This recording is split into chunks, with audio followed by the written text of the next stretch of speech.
has been playing in the UK again, and do you think it differs much from playing elsewhere? Yeah, every place has their own little things about it. Just the way the venues are styled. Oh yeah, it's probably a good idea.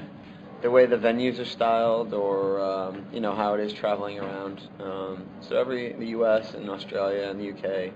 and then Southern Europe. Everything has its little bit, and England's always very original and definitely has its own thing about it, and the audiences here definitely are very. There's an identity to it. It's really exciting playing the UK audiences. I don't know if it has to do with the fact that we don't get over here as often as some other places, or if it's just in the water. It's a lot of fun. So you have a particular desire to come back here, now and do a few shows? Yeah, there's always some anxiety about playing shows in general, or coming back to a place you haven't been in a while. There's always this thing in the back of our heads that there's not going to be as many people, or maybe people are forgotten, or this or that. And especially when it's somewhere like this overseas, where you can't keep as close a communication with your audience as we do in the States. So it's always just such a big and a happy surprise when we get here, and the shows are how they are. It's just, it's great start to finish.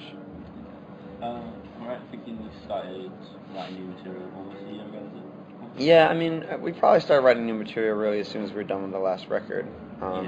It's just that lately we've all kind of been exploring our kind of peripheral projects outside of Brand New, and that's been nice, and it's kind of been inspiring to get back together.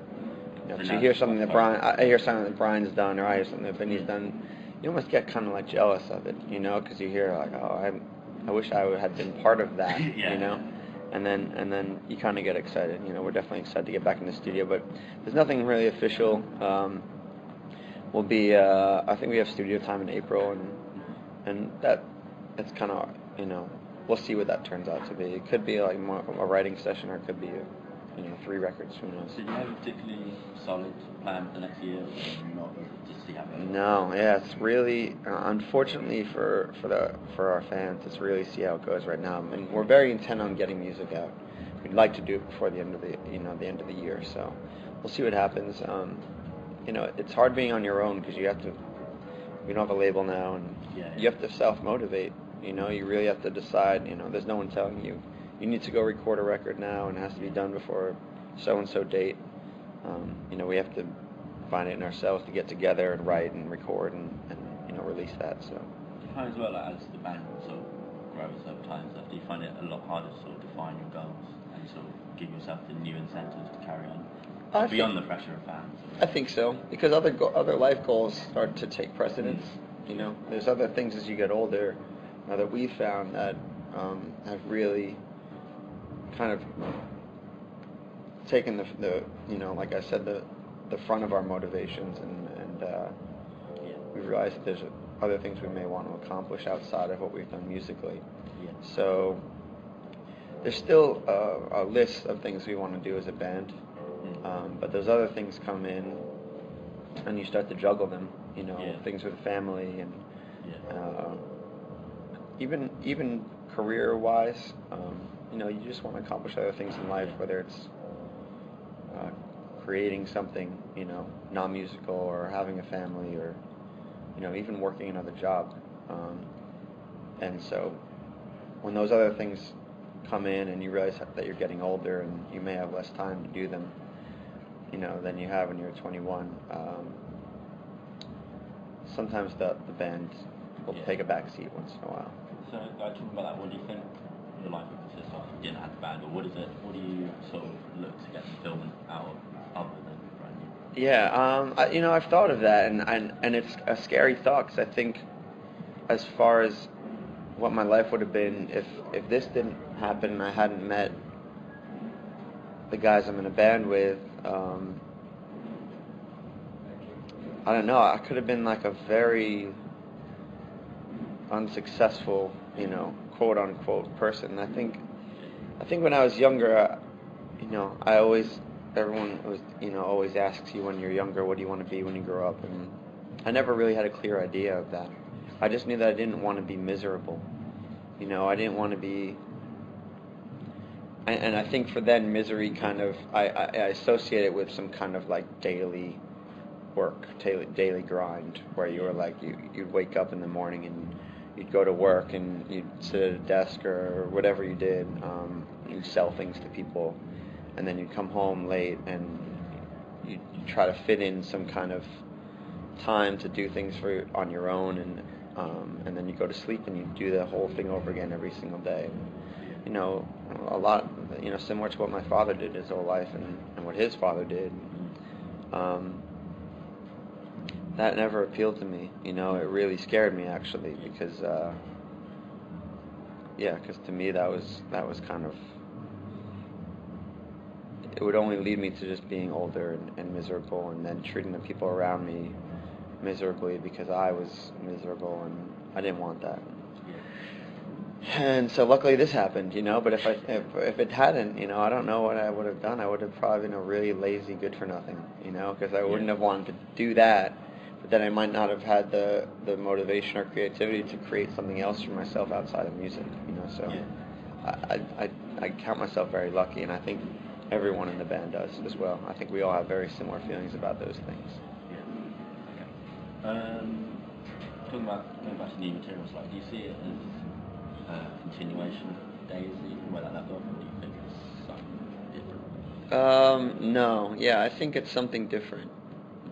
I think a large part of us writing a record has to do with this time before we actually record music. And there's a lot of this kind of cerebral conceptualizing of trying to understand what the record might be before we've even heard the songs. And this is definitely, I think we're at a place where maybe Daisy was kind of like the end of a road in some way. And I feel like, for me personally, but I've gotten the impression from the other guys in the band that we feel like we might need to backtrack a little and find another place where we could have had some kind of offshoot, you know? Go back to the football, right? Exactly, and maybe take the other direction. So I don't think that we'll be going into this record writing from the standpoint of coming out of Daisy onto the next thing. It'll probably be somewhere more around the second or third record, where we had maybe a concept then of another idea, and maybe trying to find that again and follow that. When, so maybe not, question might not be so relevant to that, but when you went around to write Daisy, was there a deliberate attempt to sort of make it a bit less comfortable, maybe, and a bit more rough around the edges and not so polished? Yeah, without a doubt. We wanted to make it, I think we physically were feeling uncomfortable, and creatively we were feeling uncomfortable, and we wanted to express that in a way. We wanted to make people understand that there was like this clatter and commotion in our lives that was really bothersome to us. We kind of really didn't understand maybe what exactly we were supposed to be doing then. And we tried to get that out. The problem was that when we were done with it, it was a lot more chaotic than we thought it was. We laugh about it now, you know. We talk about how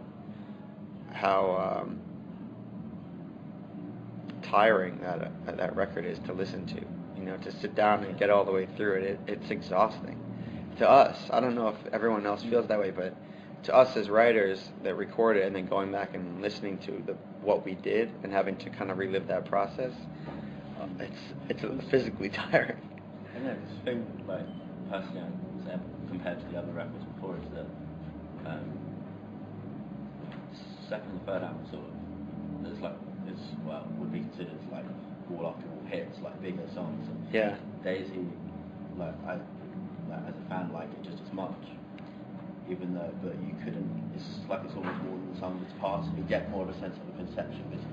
There's not. You couldn't list as many songs which are as big as the other albums. But yet, as a piece together, for me personally, something like this really. Did you find it less immediate also? It took a little more time. Yeah, I think. It's kind of, I guess Radiohead is sort of Yeah. Constantly pushed, and not everyone likes it, but right. It kind of has to happen. Yeah, I would definitely agree with you about that. Like, to take one or two songs off that record and compare them to, especially your favorites off of another album would be a difficult comparison. But then, as a record on a whole, I think it stands up to the other records on a whole. Yeah. I think there's a lot less reprieve with that record through the flow of the album.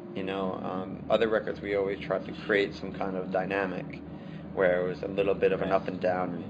There's not on that album. By the song 6 or 7, it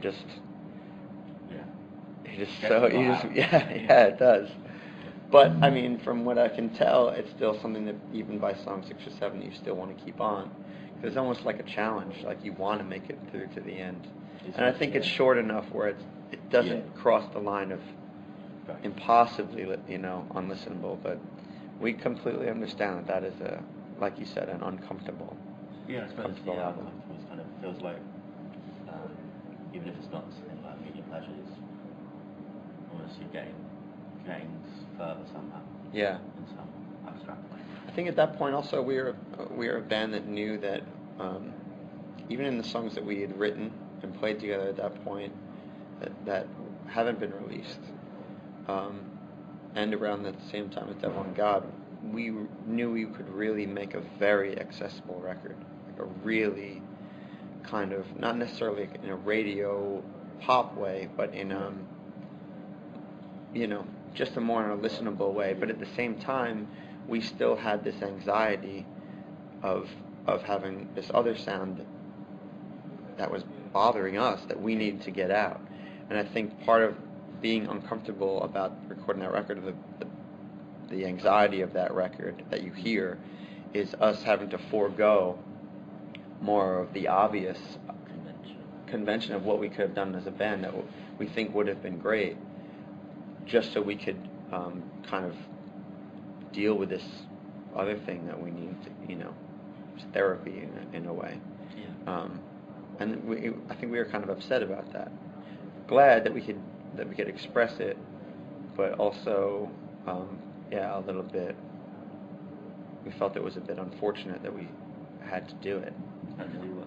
That we had those feelings in us still. Another thing is that that record was on a major label. It was on a label, and there was a lot of issues. We had issues with that as well. We weren't sure what kind of band we should have been then. Yeah.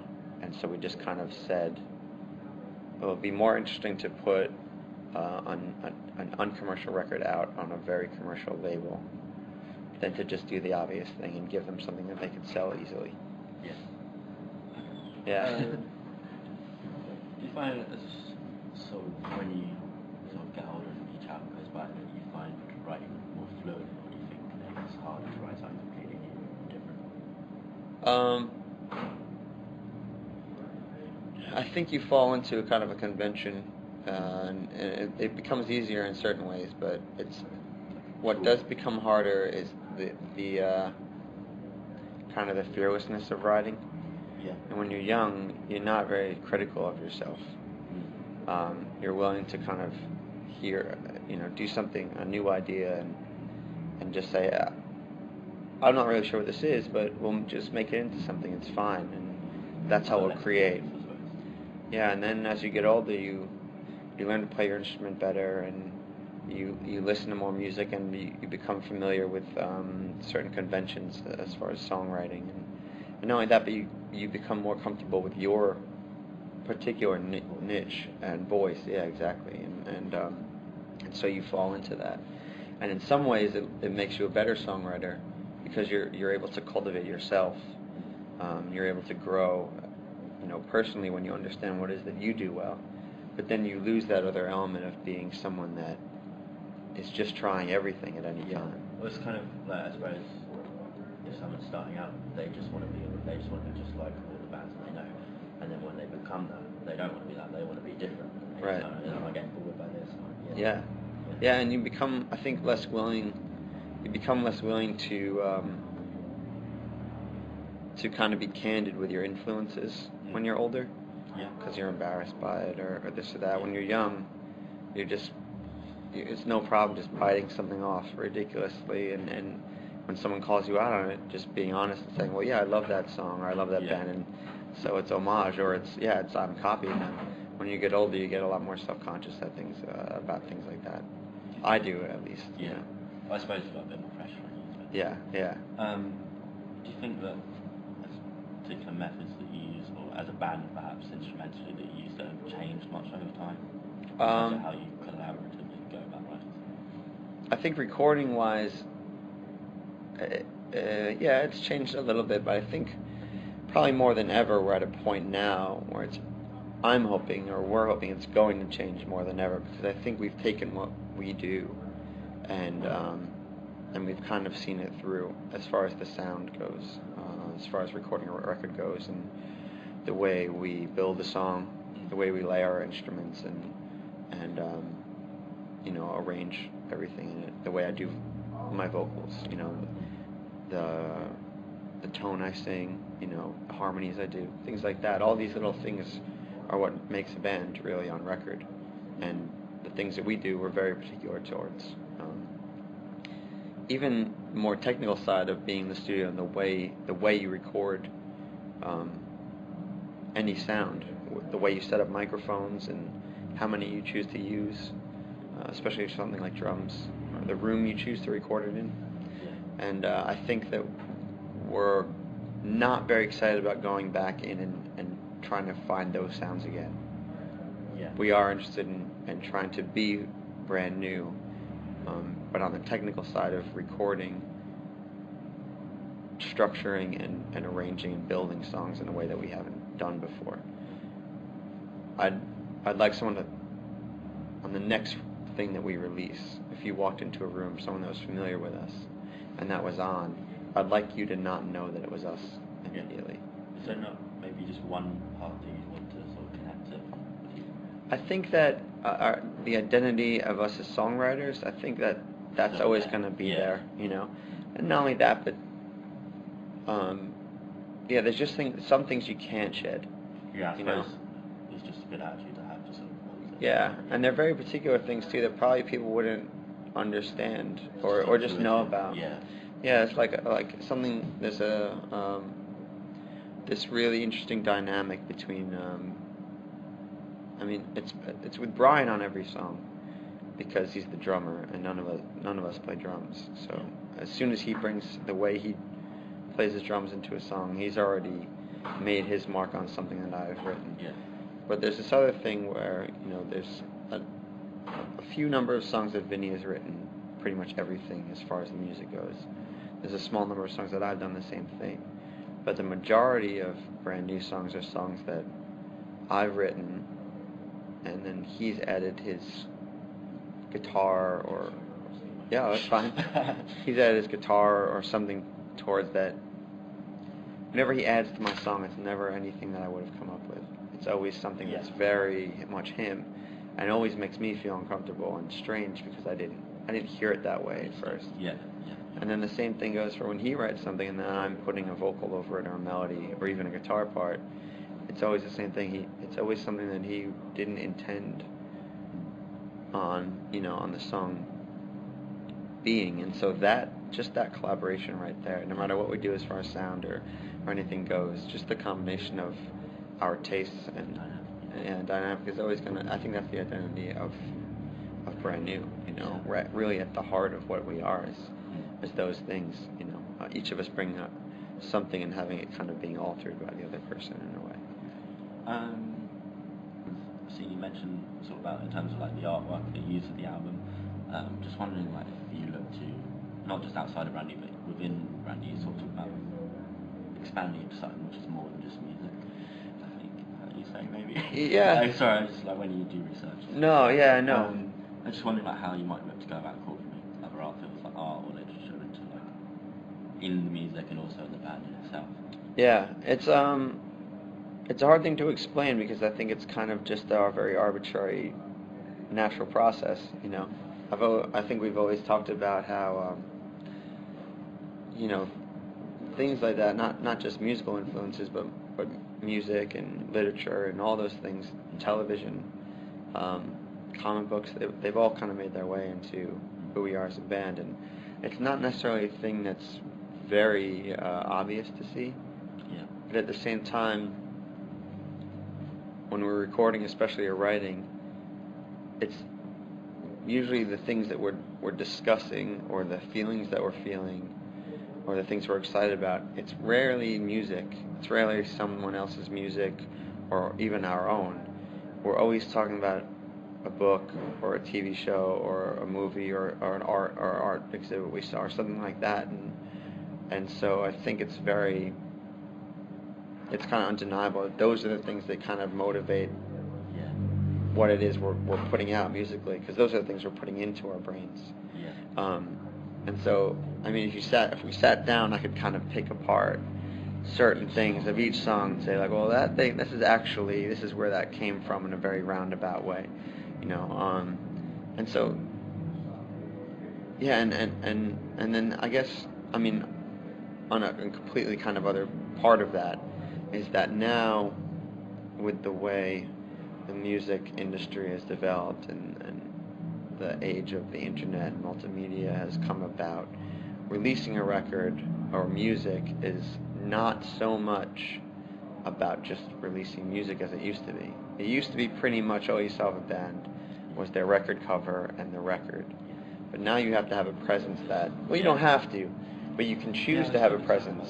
Sorry, the other day I heard about sort of how they like use videos or like aesthetics, because yeah. as sort of say, like, kind of an example, like teenagers, they're sort of looking at someone to look up to. And I suppose it's all about, especially in the last like 10, 20 years, when you look at like really big bands like Blink, and the way they've gone about getting their fame is to like release videos and sort of make their personalities known. So yeah. It's not just about the music. They start clothing companies and it goes. Obviously, that's one extreme that you might not feel comfortable pushing yourself to. Right, because I think that's very driven towards some kind. It's kind of a marketing, financial push, which is, I mean, if it's your career, that's a completely acceptable way to go about things, you know. And I think Blink-182 doesn't really owe anyone as far as you know, their artistic side. I think they put out a lot of good records, you know, especially for what they are, you know. They're kind of top of the heap, but there's just so many different ways to express yourself or be seen now, or even be heard in a very almost visual way, you know. There's people that I've seen people now that put it, if you put out a record, there's 10 YouTube videos, one for each song. Yeah, a lot of YouTube videos which do like really good sort of recording, like a live set. Yeah, or even that. Sort of Josh Steve's video, him walking around, I think it was Nice or something. It was just such a like capturing video. Yeah, even after Daisy, you know, we were in Brooklyn and we were in a studio, we're kind of recording different versions of the songs, and our friends videoed it, and actually, you know, really, we're very kind of timid as far as being filmed like that, and I was actually really pleased with seeing that, being able to watch us in that process, and it kind of connected to the fans as well, to see us in that setting and kind of doing something stripped down. I think Bjork just put out a record that each song is an iPad app. So you can actually, as you're listening to a song on your iPad, there's a screen with musical instruments on it that are all in the same key as the song, so you can play your own parts to her music. Things like that are like, I mean, that's taking it to that's an extreme, but who's to say in 10 or 20 years that not all music will be like it, you know? Yeah. It's like if you release a record in the year 2030 or 2040 and you don't have an iPad app that you can play along to your music with, you're in the minority, you know? Yeah. Like, it's kind of I'm sure, you know, everyone understands this already, but it's just scratching at the surface of what things are going to be. Everything's changing so rapidly now. But I think for our band, our tastes and our interests and our passion kind of lies in where we started, and it was a very kind of DIY, hardcore punk. It was a very physical and tangible thing, and I think we're going to try to continue to do that in whatever ways we can. I think what we just talked about in terms of widening something else, would you see it as a good thing or a bad thing? I suppose in some ways it's making it sort of art form which is bigger than just music, but then in some ways, when you talk about iPad apps, like, it kind of threatens the sort of organic, as such, nature of creating real music. It does. I mean, I have a lot of things to say about that because I do have a lot of thoughts about it. And my first thought always is that it doesn't matter what I think about it because, how old are you? 20? So, okay, I'm 33, and I'm always kind of this thing where, like, I think that I'm on the forefront of things, and then I think again and think, no, someone who's 20 is actually on the forefront of where things are going.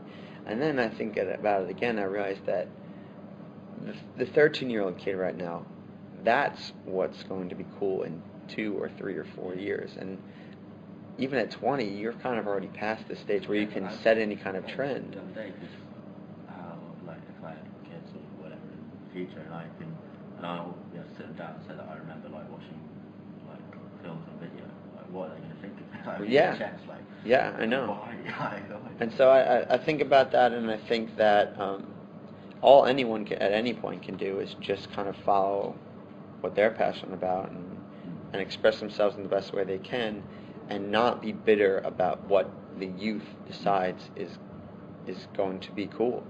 Because just because you don't think it's cool, it doesn't matter. And also, I suppose in some ways, the more that it gets pushed into sort of one direction of being sort of, in quotes, mainstream or corporate, so the more that opens the market for people who are alternative and different, because that's more of a distinction. Right. I mean, technologically, that's true also, It's like, what I was going to say is that, as soon as you decide that something that the younger kids are doing isn't cool, it's not, it's not hip or whatever, you decide, that is the moment that you confess to everyone that you're old. And that you don't understand what's going on. And that's fine. And you can be bitter about it. That's a fine thing too. But I think it's just kind of interesting. Out of the loop completely. Accept it, and that's good. And I just don't want to ever be that person that's kind of like kind of getting down on people for things being shit, because it's not. It's just that I don't understand it, and that's okay. It's the same way my parents didn't understand certain things that I would have died for when I was 16 years old, and the same way their parents didn't understand it either. And like you were saying, is that technology is moving on, and things are becoming. There's just so many more mediums for things to be released or pushed into, and that can be frightening. And you could argue that it's threatening. It is, but also what it does is it kind of revalidates what you said, those things that used to be organic. At some point, like a zine, like a paper zine, like a homemade zine, everyone had one, and now no one has one. And now they've come back. And now to see one is a great thing, because not something people do anymore. So, it's the same thing with vinyl. Now as soon as like people start releasing music on the internet, you could share files and do all that. Suddenly, people said, well, forget CDs, because it offers me nothing as far as being something that's interesting to hold and look at. I'm going to buy vinyl now, because music can be this also, and it kind of revalidates. But then you've got the sort of paradox of, well, you're either going to be like the corporate Spotify, iPad app, or you're going to be sort of like they don't have to be. Hits. I don't think they have to. Medium. See, I don't think they have to be exclusive to each other. No. I don't feel that I am. I enjoy music in both ways, and I'm not. I try not to be snobbish about it, and I try to understand that if I'm listening to an MP3, I'm listening to an MP3, and if I want it to sound better, then it's up to me to go find a better format to listen to it in. That's something that compared to before. It's like we have a lot more music open to us, and because of that, people sort of take a sort of sense of ownership over music, which they didn't even write, and they don't. Yeah. In what way? What do you mean? In terms of the way that they sort of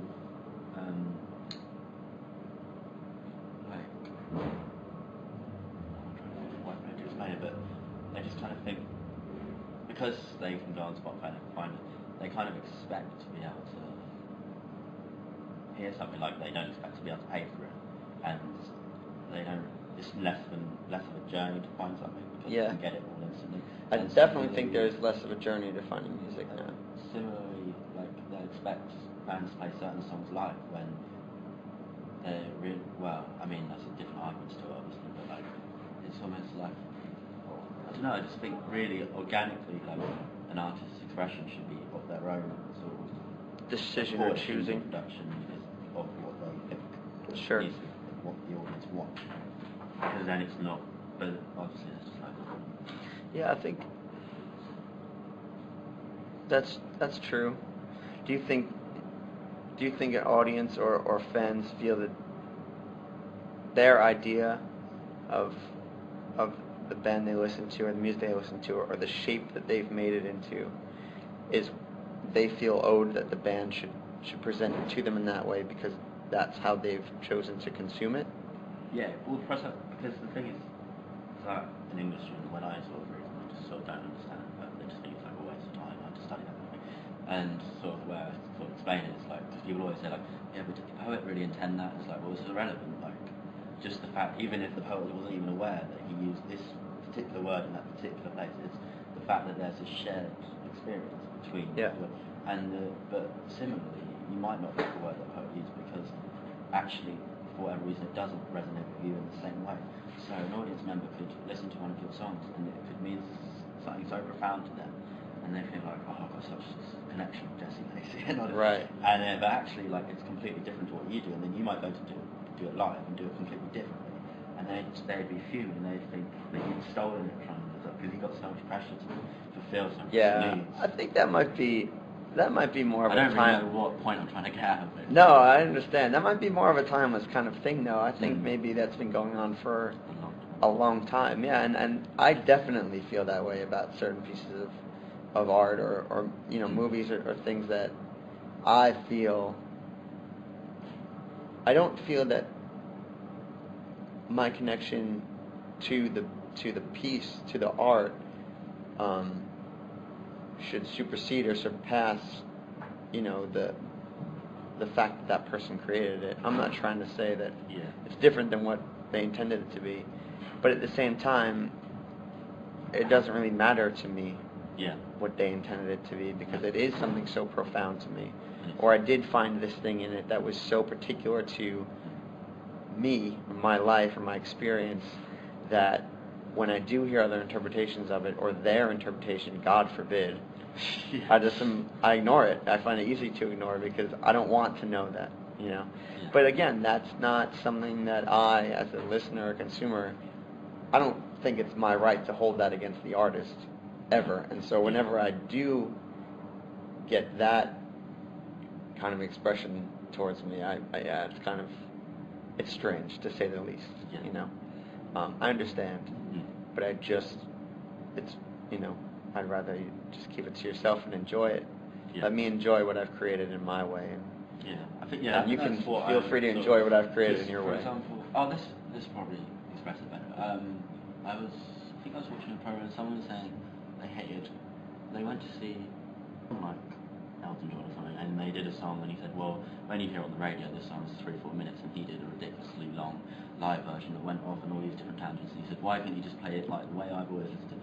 And I think, well, what he's trying to do is sort of offer the audience something original, rare, that's never been done before, go down all these different artistic avenues, and what the other guy in the audience is being so stubborn about, I think, is sort of demanding that it be as it has been presented to him a million times before. Yeah. Absolutely. And I think that there's probably different motivations for those things, and I think probably some of them from the artist standpoint are probably more admirable than others. I think that if you take someone like Bob Dylan or Neil Young, who are some of the most prolific artists, musicians ever, I think that you'd probably hear thousands of stories of people that went to see their shows. I know dozens of people that went to see their shows that couldn't spot the song they were listening to until halfway through because it was just presented in a completely different way. And after a musician playing a song like that, Bob Dylan playing All Along the Watchtower for the millionth time. How can you not expect him to kind of play it in a way that makes him interesting? I suppose like the audience members paying a ticket to go, they're expecting something, but at the same time, yeah, it's the same thing that people always get annoyed. Right. Bands like Radiohead don't like playing songs like Crew. Yeah. And it's kind of but I think people.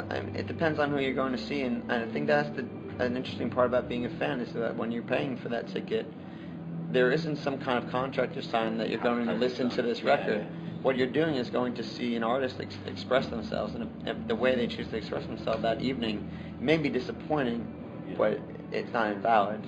You know. I mean, similarly yourselves, I've seen like set that, so you're mixing it up quite a lot. Yeah. I mean, it's just, I suppose you've got enough to do that, and it's the best thing to do really because you're offering something unique to each other. Right. But that's dangerous on everything. So. Yeah, there absolutely are. We got sound check? Yeah. Yeah. Okay.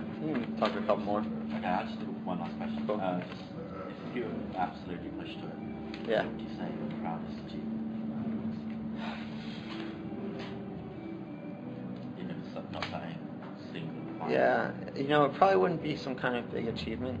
I think it might be a cliche answer or it might not be, but just being able to come here and do this, and then the next show we do, it's really the biggest achievement, and we talk about it a lot and how kind of content we are as people because we've been in a band with each other for 12 years and kind of like love each other more than we ever have at this point and connect to each other and understand each other more, and every day that continues is kind of this massive accomplishment to us that is in some ways unprecedented as far as like a lot of the people we know and a lot of the bands that we come in contact with, it's just really satisfying, and I can't think of what the word is. It's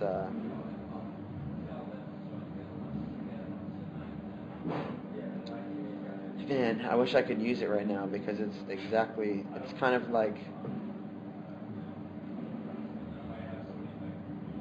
we feel right about the decisions that we made, even when they were kind of hard decisions that other people didn't agree with. So you wouldn't say you had any regrets because you sort of glad to have got away?